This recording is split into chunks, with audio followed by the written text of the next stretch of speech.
साहेब असं आहे की भाजप हा तसा एक खूप डिसिप्लिन्ड पक्ष आहे, शिस्तीचा पक्ष म्हणून मानला जातो. पण यावेळेस आम्ही पहिल्यांदाच कदाचित म्हणजे मी तरी बऱ्याच वर्षांमध्ये पहिल्यांदा बघितलं असं की तिकिटासाठी ज्या प्रकारची म्हणजे मी अक्षरशः हाणामाऱ्या झालेल्या बघितल्यात, नेत्यांच्या गाडींचा पाठलाग होताना बघितलेलं आहे.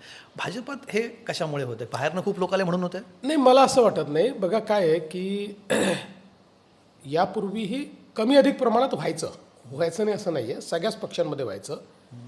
आता मीडिया जास्त सक्रिय आहे, त्यामुळे एकतर लोकही म्हणजे मीडिया पण ते जास्त दाखवतो आणि दुसरं काही लोकांना असं वाटतं की आपण मीडियासमोर जाऊन बोललं तर कदाचित त्याचा जास्त कॉग्निझन्स घेतला जाईल, म्हणून लोकही मीडियासमोर जातात.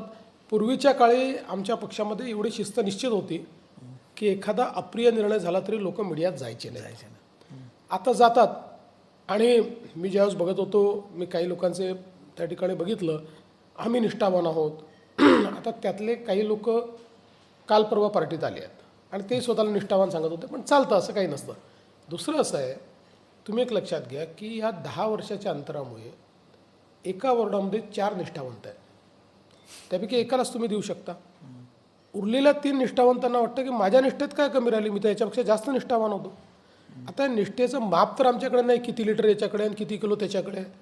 त्यामुळे त्या वेळची परिस्थिती, तिथली विनेबिलिटी याच्या आधारावर 4 पैकी एकाचा निर्णय करायचा आहे.